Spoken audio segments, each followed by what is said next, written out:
La caída de la Gran Meretriz, parte 2, Apocalipsis 17-18. ¿Qué más encontramos en el Vaticano? Leones egipcios. A ambos lados de la fuente, ubicada apenas debajo de la piña, hay dos estatuas de leones con inscripciones egipcias. Los leones se encuentran colocados enfrentados simétricamente y pertenecen a la 30ª dinastía. Particularmente los leones se identifican con los guardianes de los lugares sagrados. En el caso de los leones de China es llamativo observar que la esfera de la flor de la vida, con todo el simbolismo del conocimiento oculto que conlleva, se encuentra bajo la pata derecha del león.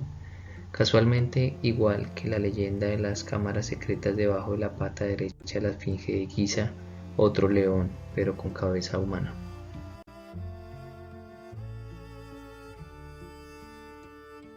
Además, en el patio de la piña hay 8 esculturas de la diosa egipcia Shemek, también conocida por sus epítetos, la más poderosa, la terrible, por su carácter violento. Shemek era el símbolo de la fuerza y el poder de la mitología egipcia, y era considerada una diosa de la guerra y la de la venganza. Fue representada como un ser con cuerpo de mujer y cabeza de leona, con melena, generalmente coronada con el disco solar, el Aurus, serpiente protectora, y portando el Ani. Estas esculturas también hacen parte de la colección expuesta en el Vaticano.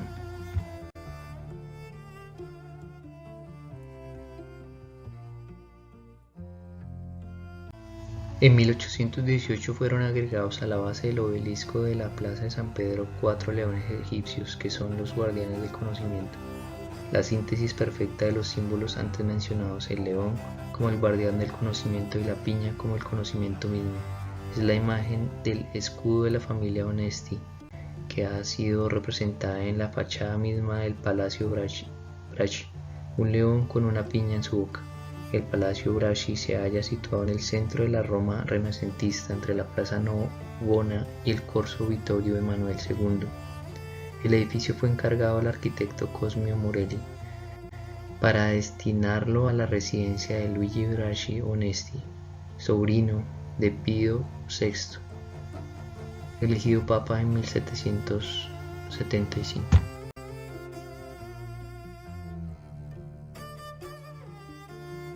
Hasta aquí vamos a dar una breve conclusión. Es absolutamente desconcertante encontrar en este lugar, probablemente el más sagrado para el culto apostólico romano, semejante exposición publicada de íconos, arquitectura y esculturas paganas, cuando hasta hace relativamente poco tiempo el Santo Oficio de la Inquisición se ha ocupado de perseguir, torturar y purificar en la hoguera a los tenedores de este tipo de símbolos luego de su correspondiente expropiación. ¿Cómo se explica tamaña inconsistencia? Creería que es posible que el obelisco haya terminado allí sin mayor análisis de su origen, al igual que los leones egipcios, y que la piña haya sido considerada una obra de arte, sin mayor atención a su simbología. Lo mismo con el zodiaco, es probable que una escultura de la plaza y la figura geométrica sean pura casualidad, y ni que ha de hablar del origen del nombre Vaticano. La cuestión es qué tan probable resulta que toda esta sucesión de eventos individuales sea solo una serie de contradictorias coincidencias. Aquí es donde uno se pregunta, ¿razonamientos conspiranoicos o algo verdaderamente pagano nos han querido ocultar? Pero lo que sí es algo aún más desconcertante es lo que a continuación se expone y que causa verdaderamente algo de asombro y repulsión.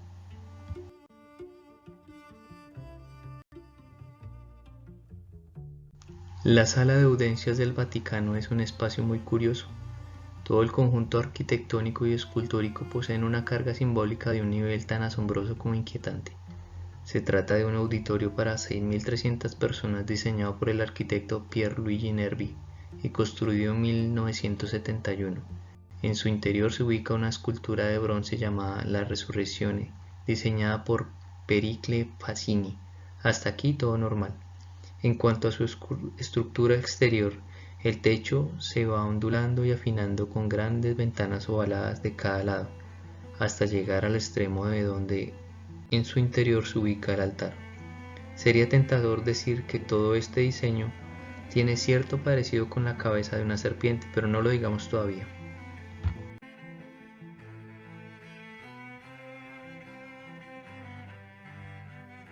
Ya en su interior podemos ver una panorámica mucho más explícita de la arquitectura externa. Las dos ventanas que se ubican de tal manera que se asemejan a los ojos y el techo está realizado de una manera que emula las escamas del reptil. El altar parece una boca con dos grandes colmillos conformados por las columnas, y a su vez el pasillo haría las veces de la lengua de la serpiente. El detalle de los ojos con su pupila vertical es sinceramente siniestro.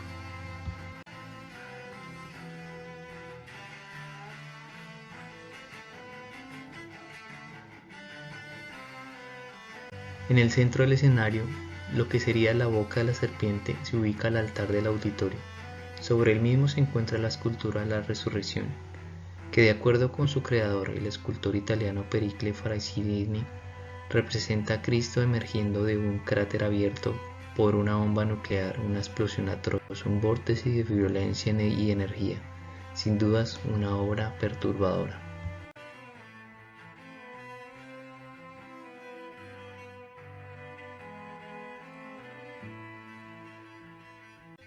Llama particularmente la atención la silueta de la cabeza del Cristo con el movimiento de su pelo, ya que depende de la perspectiva adquiere otra forma.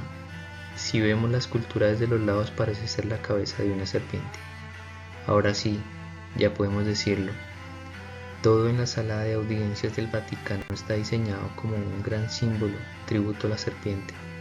Lo exterior e interior está armoniosa y cuidadosamente articulado para emular a este reptil. Más aún, es desde la boca de la serpiente que el Papa se pronuncia hacia sus fieles. Realmente deja poco a la interpretación, es tan traslúcido que intimida. Después hablan de conspiraciones.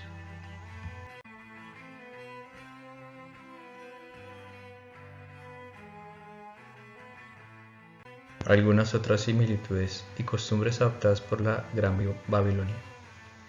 En su veneración y culto a Dagón, el sumo sacerdote del paganismo, en realidad se ponía una prenda que se había creado a partir de un gran pez. La cabeza del pez formaba una mitra sobre la cabeza del hombre, mientras que su escamosa cola, como abanico, caía como un manto por detrás, dejando las extremidades humanas y los pies expuestos.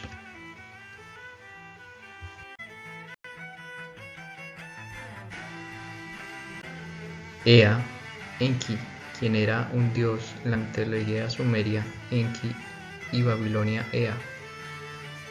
La más importante forma de adoración en Babilonia fue dedicado a Dagón, más tarde conocido como Itis o el pescado. En tiempos de Caldea, el jefe de la iglesia era el representante de Dagón. Él era considerado como infalible y fue tratado como su santidad. Las naciones sometidas por Babilonia tuvieron que besar el anillo y la pantufla del dios rey de Babilonia. Las mismas potestades y los mismos títulos son demandados hasta el día de hoy para el Dalai Lama del budismo y el Papa. Por otra parte, las vestiduras del paganismo, la mitra del pescado y las túnicas de los sacerdotes de Dagón son usados por los obispos católicos, cardenales y papas. En la mitología babilónica, Ea era un dios de agua y era un híbrido, mitad hombre, mitad pez. En la mitología griega, Ea era conocido como Oanes. Para cualquier nombre, este dios pez se remontaba a la manipulación genética del hombre por el Anunnaki, como lo demuestra el trabajo de Shirashi Kishin. Se cree que durante el día esta deidad emergía desde el agua y era el responsable de la enseñanza del arte, la ciencia y la escritura a la raza humana. Peroso, un sacerdote babilónico del siglo III, escribió una vez: al principio llevaban una existencia un tanto miserable y vivían sin gobierno a la manera de las bestias, refiriéndose a la raza humana. Pero en el primer año después de la inundación apareció un animal dotado de razón humana, llamado Oanes, que se levantó de en medio del mar de Eritiam, en el punto donde estaban las fronteras de Babilonia. Él tenía todo el cuerpo como de un pez, pero por encima de su cabeza de pescado tenía otra cabeza, que era la de un hombre, y los pies humanos emergieron desde debajo de la cola de pescado. Tenía una voz humana. Jesús enseñó: y no llaméis Padre vuestro a nadie en la tierra, porque uno es vuestro Padre, el que está en los cielos. Mateo 23:9. Y él concordaba con los profetas, por ejemplo Jeremías 6:3 y Juan Apocalipsis 15:4, según lo cual solo Dios es santo y ningún hombre. Cuando Jesús habla del Santo Padre se refería a su Santo Padre en el cielo y Jehová. Juan 17:11.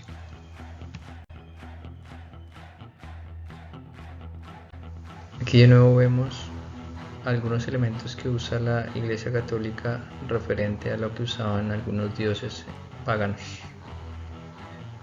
La diosa Atenea con el bastón Cosier en forma de serpiente en su mano, símbolo de poder. Cosier de la institución católica romana usado por los obispos y altos oficiales. Rey Tut con su Croker Augur, bastón de la serpiente, para identificar con Osiris, dios de la muerte. Rey de Mesopotamia, dios Demi, con su bastón, el cual representa el crosier y el trueno de la adoración pagana.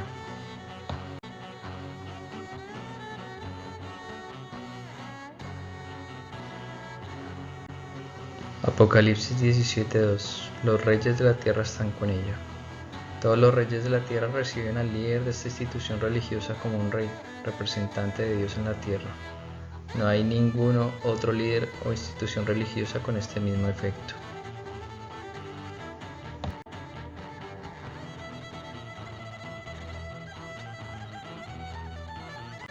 Tiene un alcance mundial. Apocalipsis 17:15.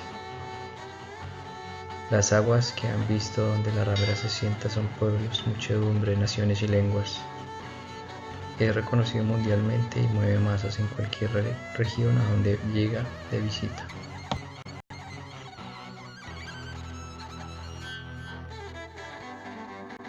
Usa los colores púrpura, escarlata. Única institución religiosa que porta estos colores. Y la mujer estaba vestida de púrpura y escarlata, y adornada de oro, de piedras preciosas y de perlas, y tenía en la mano un cáliz de oro lleno de abominación y de la inmundicia de su fornicación.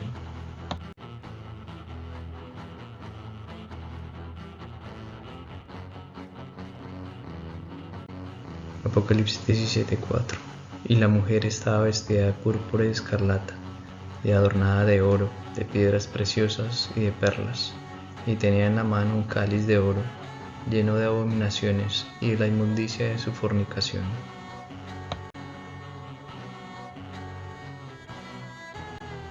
Apocalipsis 17:9. Esto, para la mente que tenga sabiduría, las 7 cabezas son 7 montes sobre los cuales se sienta la mujer. ¿Sabías que al Vaticano también se le conoce como la ciudad de los 7 montes? Monte Capitolina, Monte Quirinal, Monte Viminal, Esquina, Celi, Palatina y Abitina, montes que rodean al Vaticano. Isaías también nos habla en Isaías 47 sobre el juicio de Babilonia. En algunos apartes dice: desciende y siéntate en el polvo, virgen hija de Babilonia, siéntate en la tierra sin trono, hija de los caldeos, porque nunca más te llamarán tierna y delicada. Siéntate, calla y entra en las tinieblas, hija de los caldeos, porque ya nunca más te llamarán señora de reinos. Me enojé contra mi pueblo, profané mi heredad y los entregué a tu mano. No les tuviste compasión sobre el anciano, agravaste tu yugo. Dijiste para siempre, señora, y no has pensado en esto, ni te acordaste de tu postrimería. Oye pues ahora esto, mujer voluptuosa. Tú que estás sentada confiadamente y tú que dices en tu corazón: yo soy y fuera de mí no hay más. No quedaré viuda ni conoceré orfandad. Porque te confiaste en tu maldad diciendo: nadie me ve. Tu sabiduría y tu misma ciencia te engañaron y dijiste en tu corazón: yo y nadie más. Vendrá pues sobre ti mal, cuyo nacimiento no sabrás, caerá sobre ti quebrantamiento, el cual podrá remediar, y destrucción que no sepas vendrá de repente sobre ti. Estate ahora en tus encantamientos y en la multitud de tus hechizos en los cuales te fatigaste desde tu juventud. Quizás podrá mejorarte, quizás te fortalecerás.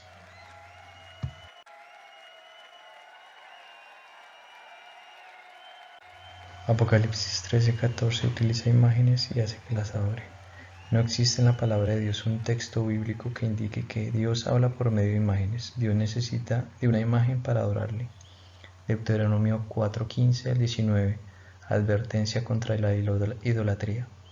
Guardad pues mucho vuestras almas, pues ninguna figura visteis el día de Jehová habló con vosotros de en medio del fuego, para que no os corrompáis y hagáis para vosotros esculturas, imagen de figura alguna, efigie de varón o hembra, figura de animal alguno que está en la tierra, figura de ave alguna alada que vuele por el aire, figura de ningún animal que se arrastre sobre la tierra, figura de pez alguno que haya en el agua debajo de la tierra.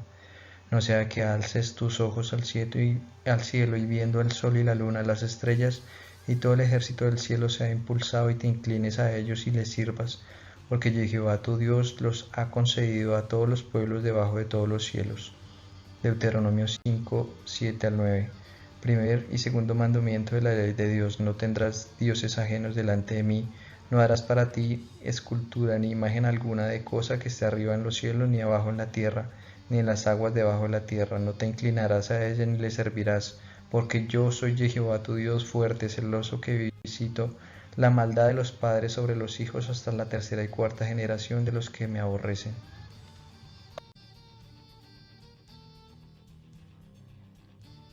Salmo 115. Los ídolos de ellos son plata y oro, obra de manos de hombres. Tienen boca, mas no hablan; tienen ojos, mas no ven; orejas tienen, mas no oyen; tienen narices, mas no huelen; manos tienen, mas no palpan; tienen pies, mas no andan; no hablan con su garganta.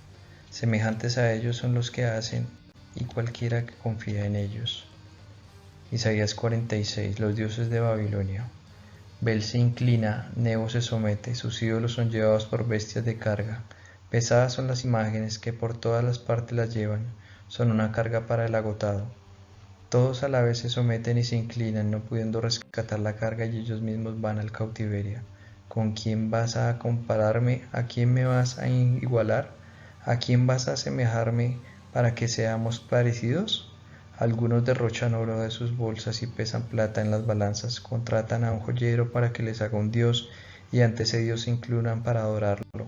Lo levantan en hombros y lo cargan, lo ponen en su lugar y allí se queda, no se puede mover de su sitio. Por más que clamen a él, no habrá de responderles ni podrán salvar de sus aflicciones. Recuerden esto, rebeldes, piénselo bien. Fíjelo en su mente, recuerden las cosas pasadas, aquellos de antaño. Yo soy Dios y no hay ningún otro, yo soy Dios y no hay nadie igual a mí.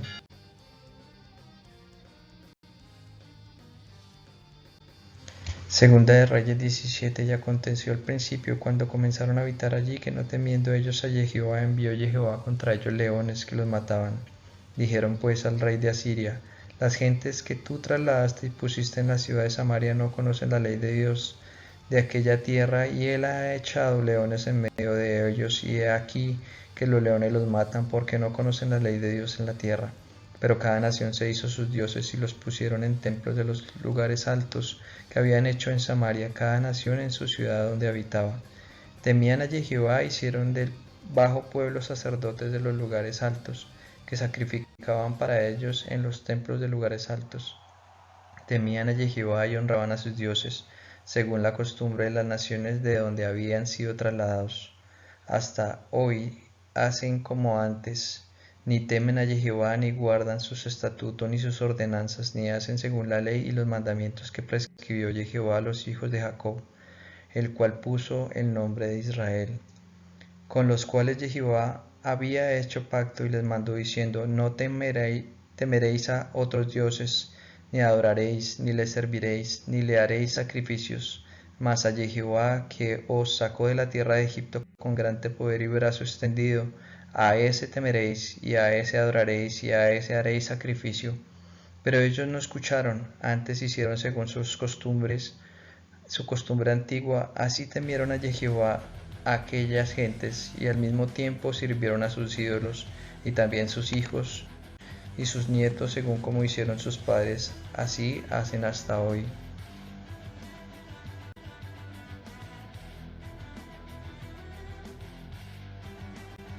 Este es uno de los puntos más álgicos a la hora de exponer este tema, por lo arraigado que está en la sociedad católica, que tradicionalmente han adoptado estas creencias. Aquí vemos, por ejemplo, a la diosa Isis en diferentes representaciones de otras culturas como la babilónica, la romana, la griega, y en otras religiones, incluso asiáticas, hindúes, y de diferentes denominaciones.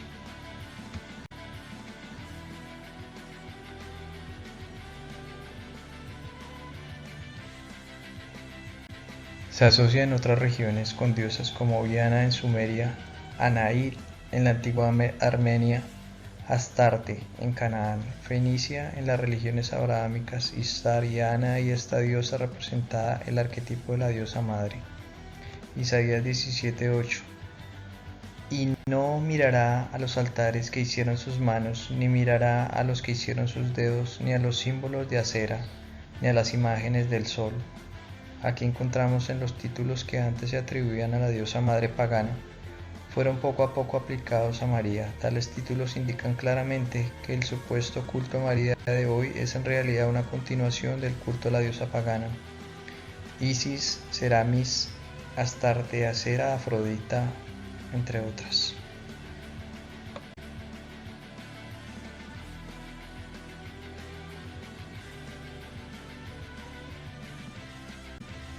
En cada cultura se repite el mismo patrón y se ha adoptado por parte de la Iglesia Vaticana la continuidad del paganismo representando a María de la misma forma y confundiendo a sus fieles para que la veneren y la adoren. Jeremías 10, Dios y los ídolos dice así: No aprendan ustedes la conducta de las naciones, ni se aterroricen delante las señales del cielo, aunque las naciones les tengan miedo. Las costumbres de los pueblos no tienen valor alguno, cortan un tronco en el bosque, y un artífice lo labra con un cincel. Lo adornan con oro y plata, lo afirman con clavos y martillo para que no se tambalee, sus ídolos no pueden hablar.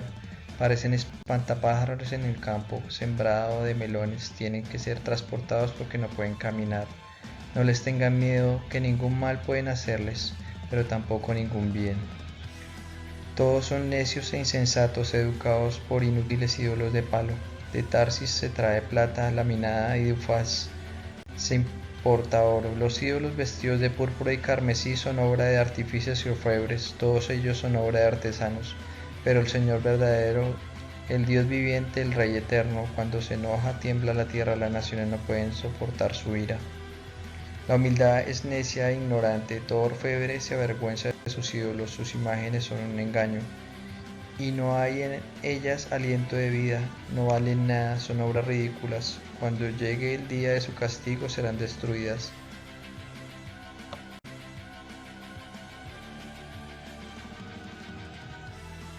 Más ejemplos de la influencia de Seramis en diferentes culturas y en todos los continentes. En Babilonia, en Asia, en India, en Colombia, en Egipto, en Perú, en México. Tenemos a Isis, a Horus, Demeter y Cori, Gaia e hijo, Koan e hijo, Parvati y Ganesha, Kalbuktile e hijo, María y Jesús, en todas representaciones de la diosa madre.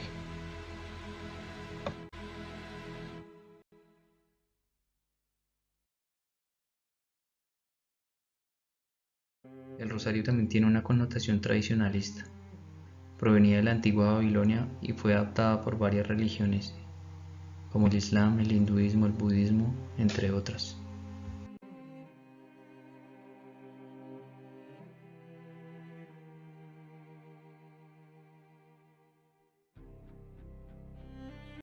La cruz torcida, el estilo de Albert Servais llegó a ser tan macabro en su expresionismo oscuro que esta forma de cruz en 1919 le trajo la condena de la Iglesia. En efecto, la condena de Via Crucis de Servais vino directamente del Santo Oficio con la aprobación directa del Papa Benedicto XV. Este decretum destaca porque no es solo una condena de un trabajo específico de Albert Servais, pero la prohibición de toda una escuela de arte como opuesta a la fe y a la tradición. Ahora, como el lector puede ver, la cruz papal Scorcelli, encargada por el Papa de medio siglo después de que la condena, no es más que el resurgimiento de este expresionismo condenado. Es, como un comentarista de la época señalaba, la venganza de Servais proclamado al mundo en 1965. Cualquiera que mire de cerca este crucifijo truculento con el Cristo cuyas manos miradas como garras, con las piernas bruscamente tiradas abiertas y su cabeza abatida oculta, puede ver algo diabólico en él. No es de extrañar que la Iglesia condenó solemnemente al artista que la inspiró. Ahora somos testigos de este triste signo de los tiempos, la misma cruz que se había asumido como un símbolo de los papas conciliares en abierto desprecio de la condena anterior por Benedicto XV. El aspecto de Jesucristo, muy delgado y demacrado, como si él fuera una víctima en la horca de hambre, patéticamente ejecutado en la cruz con sus brazos y piernas dolorosamente delgadas y demacradas, ahora utilizada por los papas actuales.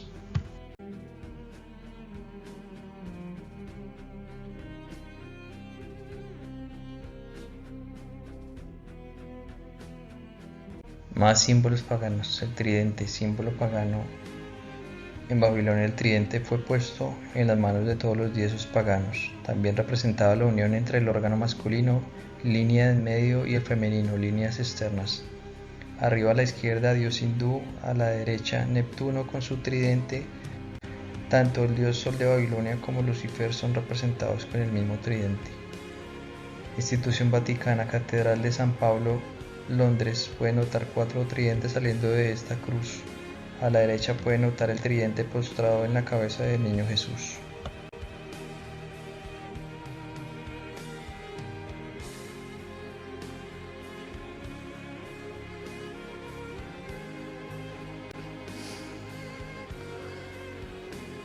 Carissimi, nell'enciclica Laudato Si ho invitato tutti a collaborare per custodire la nostra casa comune, per capire quanto è urgente sia la sfida che abbiamo davanti. Dobbiamo puntare sulla educazione, che apre la mente e i cuori ad una comprensione più larga, più profonda della realtà. Serve un patto educativo globale che ci educhi alla solidarietà universale, a un nuovo umanesimo. Per questo ho promosso un evento mondiale che si terrà il 14 maggio del 2020. In un momento di estrema frammentazione, di estrema contrapposizione, c'è bisogno di unire gli sforzi, di far nascere un'alleanza educativa per formare persone mature, capaci di vivere nella società e per la società. Ogni cambiamento però ha bisogno di un cammino educativo.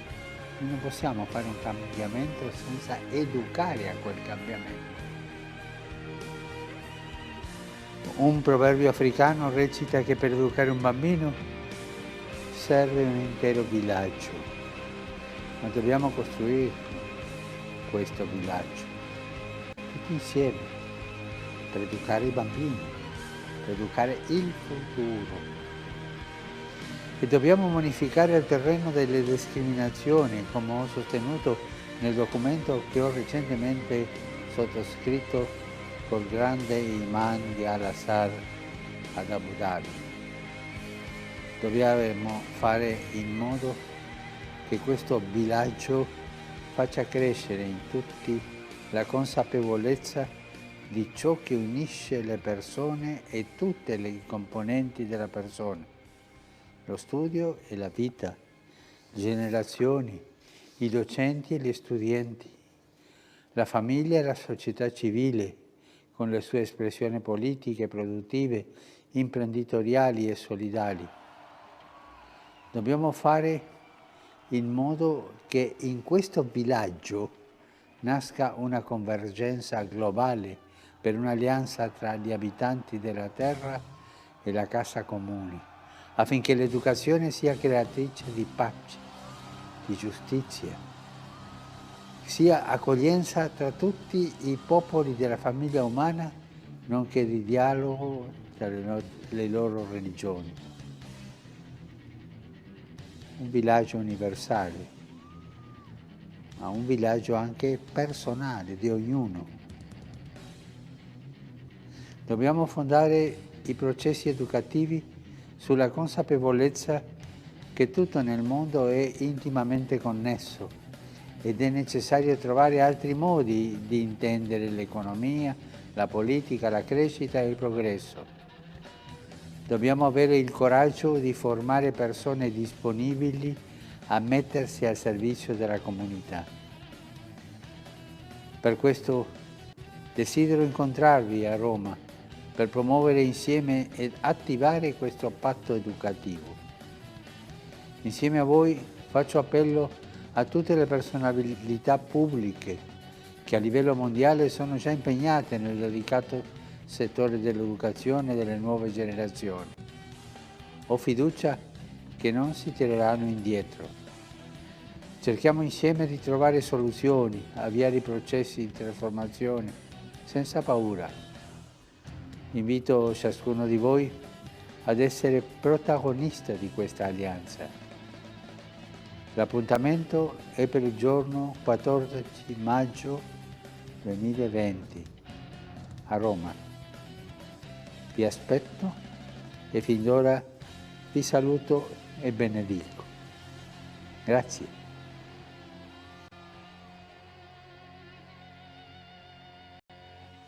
Otra noticia que ha generado titulares hoy es el apoyo explícito del Papa Francisco en favor de las uniones civiles entre personas del mismo sexo. En un documental, el pontífice se mostró partidario de leyes que las amparen, apartándose de sus antecesores y del ala más tradicional de la Iglesia. María Paula Ochoa tiene las reacciones. Las personas homosexuales tienen derecho a estar en la familia. Son hijos de Dios. Estas palabras del sumo pontífice han retumbado en los oídos de los católicos del mundo. Lo que tenemos que hacer es una ley de convivencia civil. Tienen derecho a estar cubiertos legalmente. Declaraciones sin precedentes dadas a conocer hoy en el documental sobre su vida, Papa Francisco, un hombre de palabra. Y muchos católicos sienten los clavos de la crucifixión al escucharlo. No es natural y esas uniones, de por sí el mundo está como está y con eso toda una degeneración que se ha hecho la juventud. Sin embargo, el director de la cinta asegura que él no está tratando de cambiar la doctrina, sino expresar que a todos se les debe dar la misma libertad. ¿Qué dice la palabra de Dios acerca del video anterior? Jesús vino al mundo no a los justos, sino por los pecadores y enfermos, no porque ame el pecado, sino porque ama a todos por igual. Pero el que quiere aceptar a Jesús deberá pedir perdón por el pecado y cambiar, dejar de hacerlo. Las palabras de Bergoglio lo que son es una invitación clara, no para la conversión y el arrepentimiento, sino por el contrario, el mensaje al mundo entero es: sigan haciendo lo malo ante los ojos de Dios, justificándolo con leyes de hombres. Pero dejemos que la misma palabra de Dios nos lo muestre en algunos apartes del Evangelio de San Pablo a los romanos. Romanos 1, 21, 32. Es cierto, ellos conocieron a Dios, pero no quisieron adorarlo como a Dios ni darle gracias. En cambio, comenzaron a inventar ideas necias sobre Dios. Como resultado, la mente les quedó en oscuridad y confusión. Afirmaban ser sabios, pero se convirtieron en completos necios. Y en lugar de adorar al Dios inmortal y glorioso, rindieron culto a los ídolos que ellos mismos hicieron con forma de simples mortales, de aves, de animales, de cuatro patas y de reptiles. Entonces Dios los abandonó para que hicieran todas las cosas vergonzosas que deseaban en su corazón. Como resultado usaron sus cuerpos para hacerse cosas viles y desagradables entre sí. Cambiaron la verdad acerca de Dios por una mentira, y así rindieron culto y sirvieron a las cosas que Dios creó, pero no al Creador mismo, quien es digno de eterna alabanza. Amén. Por esta razón, Dios los abandonó a sus pasiones vergonzosas. Aunque las mujeres se rebelaron contra la forma natural de tener relaciones sexuales y en cambio dieron rienda suelta al sexo unas con otras. Los hombres, por su parte, en lugar de tener relaciones sexuales normales con la mujer, ardieron en pasiones unos con otros. Los hombres hicieron cosas vergonzosas con otros hombres y como consecuencia de este pecado sufrieron dentro de sí el castigo que merecían. Por pensar que era una tontería reconocer a Dios, Él los abandonó a sus tontos razonamientos y dejó que hicieran cosas que jamás deberían hacerse. Se llenaron de toda clase de perversiones, pecados, avaricia, odio, envidia, homicidios, peleas, engaños, conductas maliciosas y chismes. Son traidores, insolentes, arrogantes, fanfarrones y gente que odia a Dios. Inventan nuevas formas de pecar y desobedecen a sus padres. No quieren entrar en razón. No cumplen lo que prometen, son crueles y no tienen compasión. Saben bien que la justicia de Dios exige que los que hacen estas cosas merecen morir, pero ellos al igual las hacen, peor aún, incitan a otros a que también las hagan.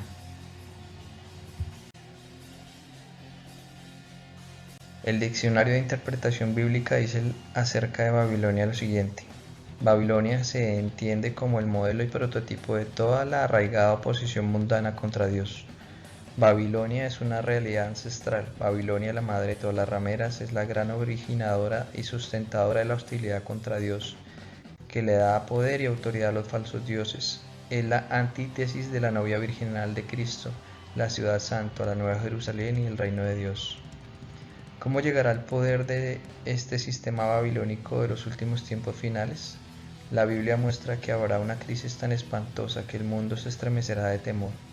En ese momento alguien se ofrecerá para dar una solución a la crisis mundial y a continuación surgirá un poderoso sistema político-religioso que engañará al mundo entero. Jesucristo nos dice que debemos examinar nuestra condición espiritual. Si su vida espiritual no está afianzada en una enseñanza bíblica sólida, una fe firme y una buena conducta moral, usted está en peligro de ser atrapado en la red del engaño de este tiempo del fin. Puede que su creencia religiosa no sea lo suficientemente fuerte como para evitar el engaño venidero. Su religión podría ser parte de este sistema del tiempo del fin. Es necesario que comprenda que usted mismo podría llegar a ser parte de este sistema sin saberlo. Bíblicamente Jesús nos enseña en su palabra Mateo 24:24, porque se levantarán falsos cristos y falsos profetas y harán grandes señales y prodigios, de tal manera que engañarán, si fuere posible, aún a los escogidos. La Babilonia del tiempo del fin es el último intento de Satanás por destruir la creación humana y acabar con el propósito eterno de Dios. Sin embargo, Dios no permitirá que este engaño llegue tan lejos. Dios dice a cualquiera que escuche y entienda: salid de ella, pueblo mío, para que no seáis partícipes de sus pecados, ni recibáis parte de sus plagas. Apocalipsis 18:4. Es importante no olvidarse de Babel ni de Nimrod. Él no fue ni será el último personaje bíblico en desafiar a Dios de esta manera, pues un gobierno muy similar volverá a aparecer en el tiempo del fin. Las intenciones de sus constructores de edificar una torre que llegará al cielo demuestra su esfuerzo por desafiar el plan y propósito de Dios. Edifiquemos una ciudad y una torre cuya cúspide llega al cielo. En una afrenta de hombres gobernados por el que siempre ha querido ser como Dios, el engañador, el imitador que a través de todo medio cultural quiere igualarse a Dios. ¿Usted quisiera vivir una relación con el Dios verdadero, ser un verdadero hijo de Dios y vivir una vida eterna junto a Jesús? Dios nos ama tanto que envió a su Hijo unigénito Jesucristo a morir por nuestros pecados y derramó su preciosa sangre para pagar por todos estos pecados. Y Él se levantó de la tumba al tercer día. La Biblia dice esto acerca de Jesús y la salvación. Juan 14:6, Jesús le dice: yo soy el camino y la verdad y la vida, nadie viene al Padre sino por mí. 1 Timoteo 2:5, porque hay un Dios, asimismo un solo mediador entre Dios y los hombres, el hombre Cristo Jesús. Hechos 4:12, y en ningún otro hay salud, porque no hay otro nombre debajo del cielo dado a los hombres en que no sea necesario ser salvos. ¿Cómo llegar a ser salvos y conocer a Dios? Primero, si usted cree y confiesa en voz alta, con la verdad de tu corazón, que Jesucristo ha pagado por tus pecados, con su sangre preciosa y ha resucitado entre los muertos. Segundo, y si te arrepientes de tus pecados, para ello confesando a Dios que eres pecador y que quieres alejarte del pecado. Tercero, y si ha hecho a Jesucristo su Señor y Salvador, usted es salvo. Jesús no puede ser su Señor si usted está sirviendo a sí mismo y a vivir de otra forma egoísta. Si Él no es su Señor, usted tendría otro maestro. Jesús dijo en Lucas 16:13, ningún siervo puede servir a dos señores. Cuarto, ahora busca a Dios con todo tu corazón. Tratar de conocer a Dios personalmente, Jeremías 29:13. Tenemos que hacer hincapié en esto. Dios no nos quiere en un estricto sistema de reglas con el fin de agradarle. Dios nos ama y se trata de tener una buena relación personal con cada uno de nosotros. Cuando nosotros lo buscamos y le obedecemos, Dios te ama y quiere que tú puedas llegar a conocerlo personalmente. Juan 17:3 dice, y esta es la vida eterna, que te conozcan solo a ti, Dios verdadero, y a Jesucristo a quien tú enviaste. Conclusión final, como lo pudimos observar, el patrón es el mismo en las diferentes culturas, todos idólatras y adoradores de imágenes y de dioses paganos, cuyas representaciones suelen ser imitativas de las culturas ancestrales sumeria, babilónicas, egipcias, griegas, romanas, entre otras, aún en pueblos de Centro y Sudamérica. Incluso en un texto apócrifo que en algunas Biblias de la Vulgata latina se encontraba contenida en principio e incluso la primera traducción del latín al inglés de John Wycliffe la incluía y es nombrado en la Biblia en la carta del apóstol Pablo a los Colosenses. Colosenses 4:16 le dice esto a la iglesia de la Odisea. Así que no os dejéis influenciar vuestra conciencia ni por medio de un obispo ni de un sacerdote, no llamado por Dios, ni por un día de fiesta, ni por un día sábado anticuado, ni por luna nueva, ni por un templo, ni por una ceremonia de sacrificio, ni por magníficas ropas adornadas, y mucho menos por comida o bebida. Oh hermanos, pensad, ¿qué beneficio será para aquellos que tienen la apariencia de la sabiduría y autoescogidos hipócritamente por ellos mismos, con fingida espiritualidad y humildad? Os suplico por el amor de Dios que traigáis frutos dignos de la total conversión de vuestro paganismo a la iglesia viviente de Dios, el cual está entre vosotros, pero que no habita ni en templo, ni en ropas adornadas, ni en ninguna clase de ceremonia. Epístola de Pablo a la Odisea.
So you want to hear still one more song?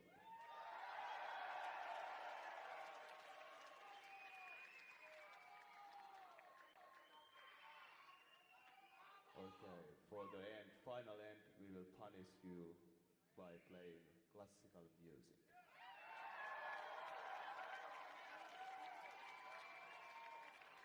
This beautiful masterpiece comes from Norway, from the land of black metal. Written by Edvard Grieg.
Todo empieza aquí, con el pueblo judío.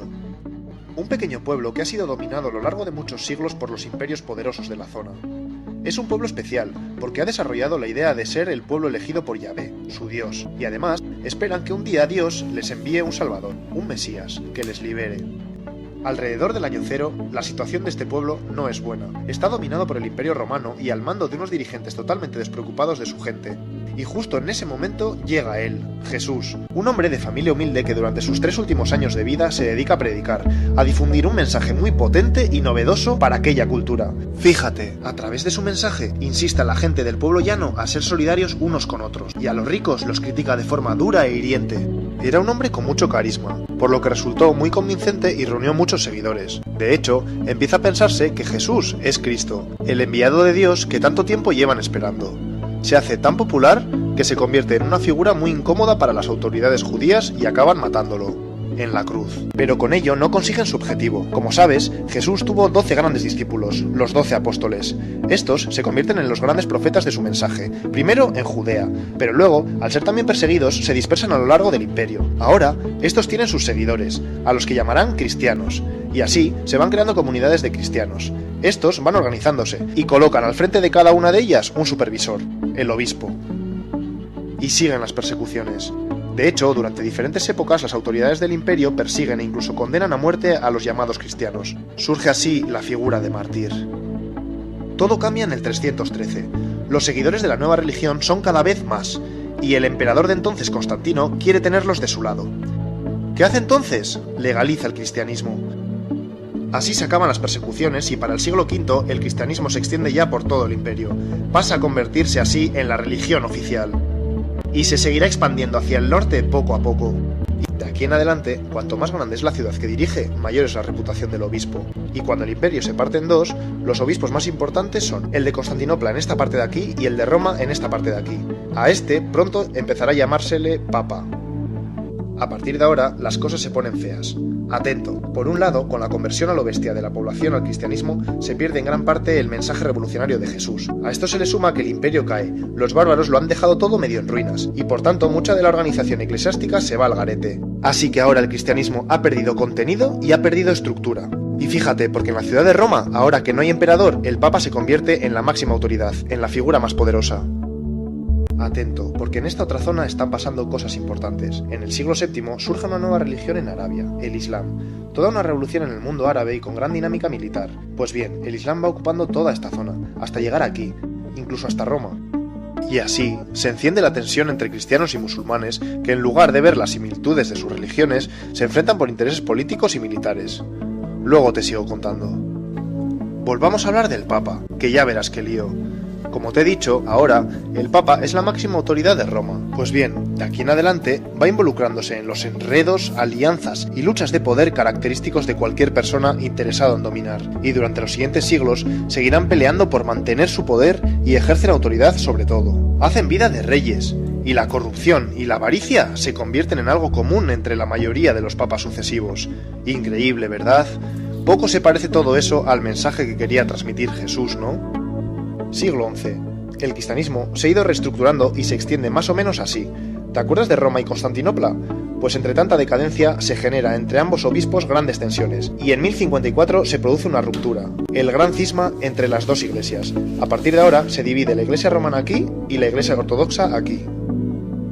Pero paremos un momento, que no todo es degeneración en el cristianismo. Te hablo de los monjes benedictinos, que desde el siglo VI van extendiéndose por gran parte de Europa. Estos, siguiendo la esencia de la palabra de Jesús, se organizan en monasterios y ayudan a la gente de los pueblos próximos a reorganizarse y a mejorar la calidad de sus vidas, que por entonces era miserable. Esto es otra cosa, ¿no? Y ya verás, a lo largo de la historia van a existir dos mundos dentro del cristianismo. La iglesia de base, más humana y sensibilizada con las necesidades sociales del mundo, y la de la jerarquía, centrada mucho más en mantener su estatus. Volvemos a la tensión entre cristianismo e islam. Lo de ahora te suena seguro.